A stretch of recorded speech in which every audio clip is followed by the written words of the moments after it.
Hello friends, welcome to grand idea Jabalpur online study. मैं देवेंद्र दुबे। आज हम थ्योरी में जो ओम का नियम होता है उसके बारे में थोड़ा सा डिस्कस करेंगे, उसकी इम्पोर्टेंट और थ्योरी में उसमें कहाँ से क्वेश्चन कैसे आते हैं, किस टाइप के क्वेश्चन आते हैं, उसके बारे में मैं आपको थोड़ी सी जानकारी दूंगा। तो ठीक है, आइए स्टार्ट करते हैं। ओम का नियम। सर्वप्रथम देखते हैं कि ओम का नियम जो है, ओम का नियम का प्रतिपादन जो है हमारे जीएस ओम वैज्ञानिक थे, उन्होंने किया था 1827 में किया था, ये भी आप याद रखें। ठीक है, ओम के नियम में उन्होंने 3 सर्वप्रमुख बातें बताई थी और तीनों चीजें बहुत इंपॉर्टेंट होती हैं हमारी आईटीआई में भी और ओम के नियम में तो विशेषकर। तो पहला होता है रेजिस्टेंस, दूसरा होता है वोल्टेज, तीसरा होता है धारा। ये तीनों चीजों के बारे में आप परिचित होंगे, फिर भी मैं एक बार हिंदी में इनको और बता देता हूँ। प्रतिरोध, आर यानी प्रतिरोध होता है, वी यानी वोल्टेज होता है और आई यानी होती है हमारी धारा। ठीक है, अब हम आते हैं ओम के नियम पर। ओम का नियम में आप देख रहे हैं, ये ओम के नियम का एक सर्किट डायग्राम है। ओम का नियम जो होता है बेसिकली हमेशा याद रखिएगा, ये डीसी परिपथों पर लागू होता है। ठीक है, और छोटे इलेक्ट्रॉनिक डीसी परिपथ में इसका यूज किया जाता है रेजिस्टेंस, वोल्टेज और धारा का मान निकालने के लिए। ठीक है, आगे बढ़ते हैं। ओम के नियम की परिभाषा। ओम का नियम कहता है कि ओम के नियम के अनुसार कि किसी प्रतिरोध के जो दोनों सिरे होते हैं उस पर पैदा होने वाला विभवांतर। अब कई लोग ऐसे हैं जो विभवांतर के बारे में जानते हो, कई लोग ऐसे हैं जो विभवांतर के बारे में नहीं जानते, तो मैं आपको बता देता हूँ विभवांतर क्या होता है। ये जो हमारा रेजिस्टेंस है,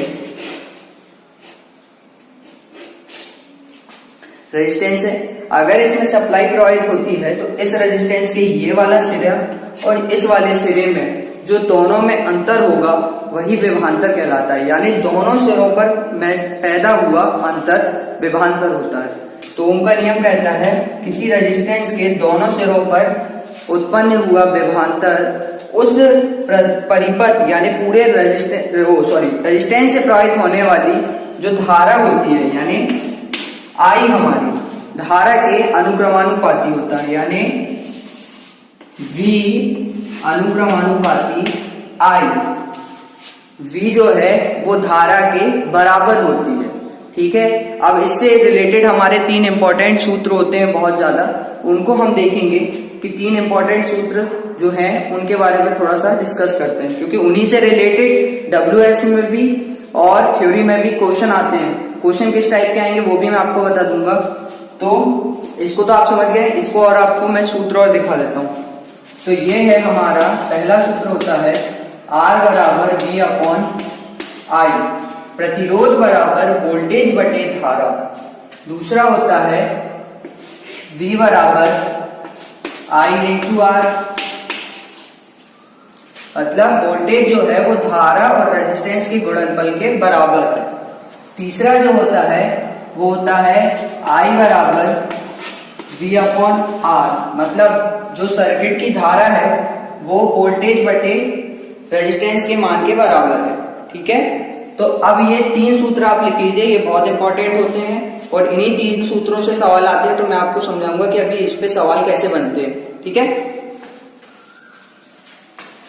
तो उम्मीद है आपने इसका स्क्रीनशॉट ले लिया होगा या इसको लिख लिया होगा कॉपी में। तो मैं आपको इसमें सवाल कैसे बनते हैं वो बताता हूं। जैसे पेपर में क्वेश्चन आता है, पेपर में ऊपर ही साफ साफ लिखा रहता है कि जैसे आपको मान लीजिए रेजिस्टेंस का मान दिया है 10 ओम।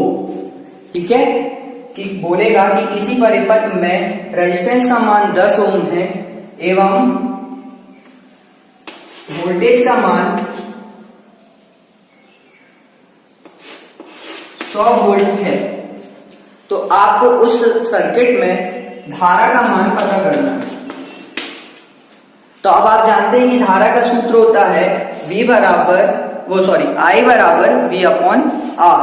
तो हम लगाएंगे 100 बराबर, मतलब हमारी ये धारा हमको निकालनी है, वोल्टेज का मान हमारा 100 है, तो रेजिस्टेंस का मान हो गया 10, तो हमारी धारा आ जाएगी कितनी, 10 एम्पियर। याद रखना हमेशा पेपर में एक जगह 10 भी खाली, एक ऑप्शन 10 भी बनता है, सिर्फ 10। तो आप जानते हैं कि धारा की इकाई जो होती है वो एम्पियर होती है, तो उसका भी आप लोग बहुत अच्छे से ध्यान रखें, क्योंकि एम्पियर 10 नहीं लगा के आना, इस पे एम्पियर का ध्यान रखना। ठीक है। आगे एक चीज और है, मैं इस पर थोड़ा सा आपको बता देता हूं। आप जानते होंगे कि इन तीनों चीजों की इकाई, फिर भी मैं आपको एक चीज बता दे रहा हूं, इकाइयों से क्वेश्चन बहुत ज्यादा आते हैं। तो इन तीन चीजों की इकाइयां मैं आपको बता देता हूं कि R जो होता है वो होता है प्रतिरोध, और प्रतिरोध की इकाई आप लोग जानते हैं कि होती है ओम। हमेशा ध्यान रखिएगा, प्रतिरोध की इकाई ओम। दूसरा होता है V यानी होता है वोल्ट तेज, और वोल्टेज की इकाई होती है वोल्ट। उसी तरह मैंने अभी आपको बताया कि धारा यानी I बराबर होता है हमारी धारा, और धारा की इकाई होती है एम्पियर। इन तीनों चीजों की इकाइयां आप बहुत अच्छे से ध्यान रखिएगा, ठीक है। ये था आज हमारा ओम का नियम।